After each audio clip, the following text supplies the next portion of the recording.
welcome to Pencil with Poppy Session 5. Today we're going to talk about people and how you add people into your drawings for use creating scale, letting people know how big something is, because everyone relates to the human figure, and that's what we're going to talk about today.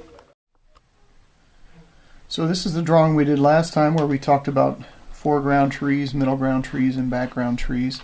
And then at the end of the drawing I did a little person here in the front, and I foreshadowed that we were going to be doing people next time, and guess what? It's next time. So let's get started. And like always, we're going to chisel the point. If you hear the sound of children in the background, that is my daughter's kids, my grandkids, upstairs playing, and hopefully one day they'll watch this and they'll be learning how to draw. So the first thing we're going to start off with is an eye line. Every person, when you are standing there looking out into the world is in perspective based on where your eyes are. So everyone's eyes, in theory, if we were all the same height, when you're walking through the world, everyone's eyes would be at the same level. Of course, they're up and down, but for ease of drawing, especially in perspective, we like to keep everyone's head on the same line. So that's what I'm going to do today. Now, we're going to start off and just talk a little bit about proportions, but always know that the person's head goes on the eye line. So I'm going to start off with just drawing a little box. Just make sure the top of the head is on the line. And then there's some proportions here that we need to keep in mind, and that is that I'm going to draw some lines here. If the head is approximately 1 foot, the rest of the body is approximately 5 foot. So now I'm drawing a 6-foot person. And about half of that, I think this line's a little bit too high, about half of that is the waist. So to draw a person, you start with just drawing this top section, pull some shoulders down, pull their waist down to about halfway, and then we'll draw down a foot and another foot. And that's a person standing there. Now, we can keep those proportions, and we can push that person further back in space. So now that person's standing back in the background. We can push them way back.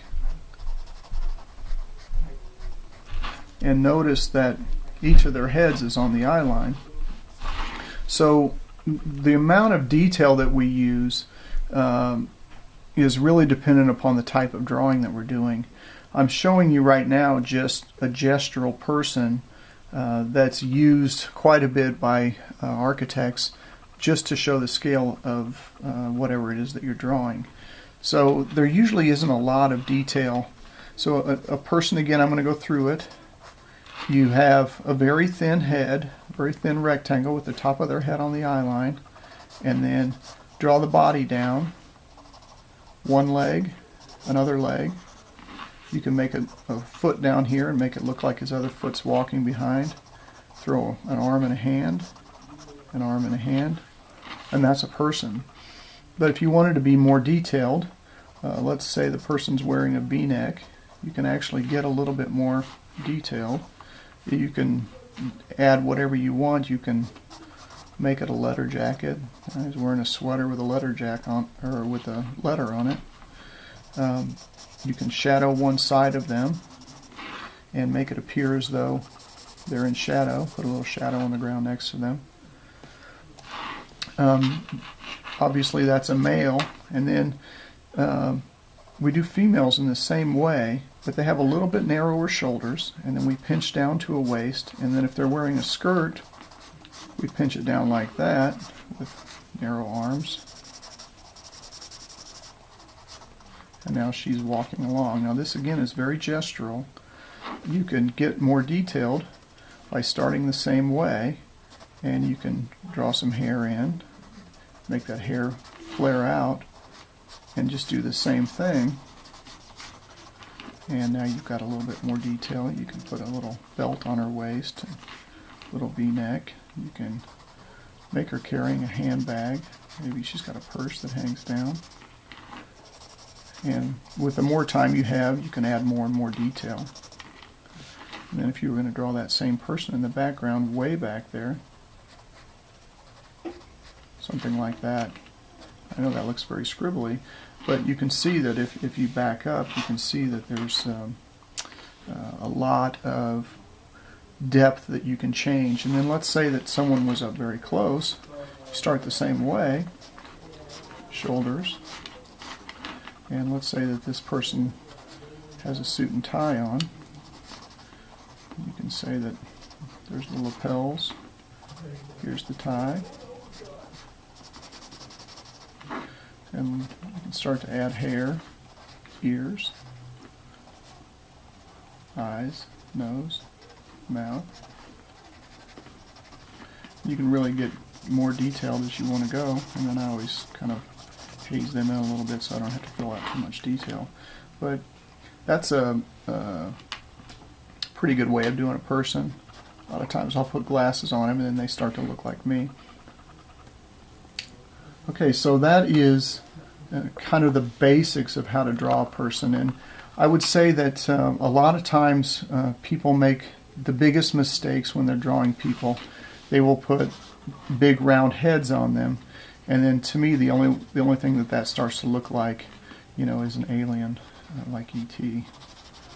So you don't want to have a big head. And the other thing that a lot of people do is they'll draw people with real narrow shoulders, and narrow shouldered people don't look very confident. So you want to make sure that you put broad shoulders on people like this. It just makes for a better drawing.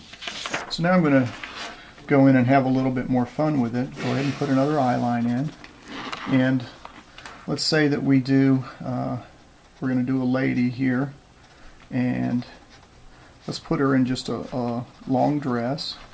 Maybe it's flowing, maybe it's kind of a jumpsuit or something, and she's got her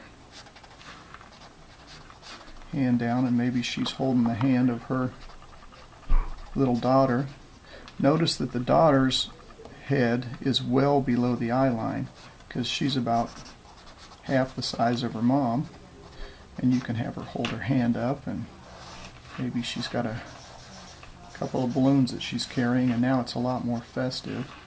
Then if you had a little bit more time and you wanted to make it feel more real, you can identify their feet a little bit more, put a little bit of shade and shadow in there, fix their hair up a little bit more,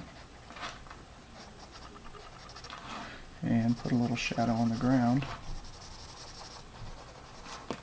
And if you wanted to, you could even go in and shadow those balloons up.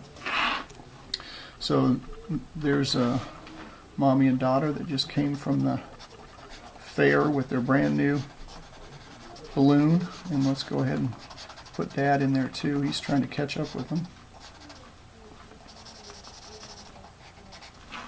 And put a little shadow there.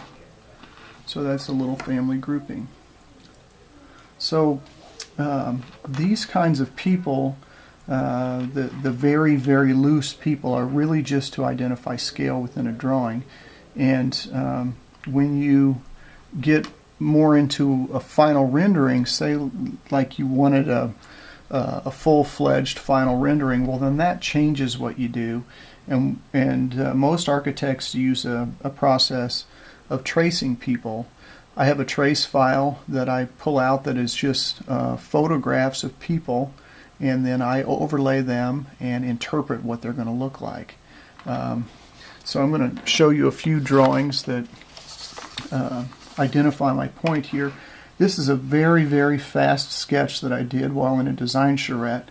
I don't know if you can see or not in here, but here's a person, and then there's people, and because they're up inside this, their eye line is higher. So I wanted to identify that. Here's a person on the ground with a low eye line, and then people inside with a high eye line.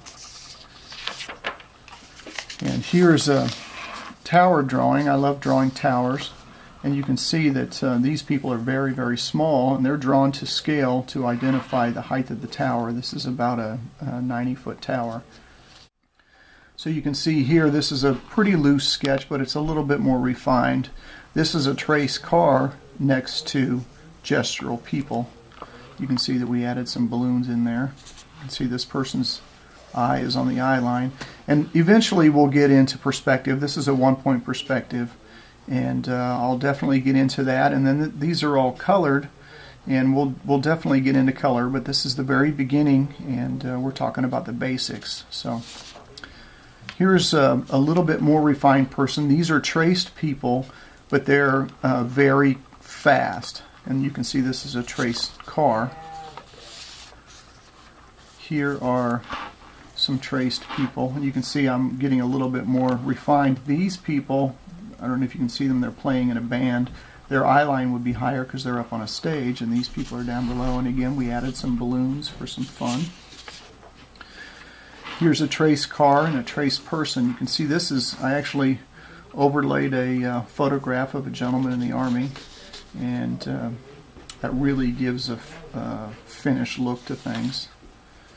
Here's another one. These are traced people, really giving scale to the drawing. And then these are probably the closest up kind of people, giving scale to this wall, giving you an idea of how tall the wall is.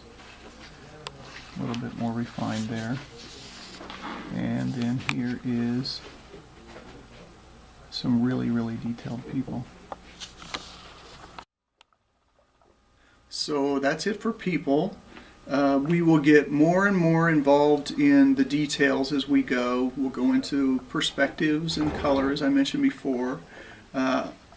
Until then, as always, learn it, master it, and share it. Thanks.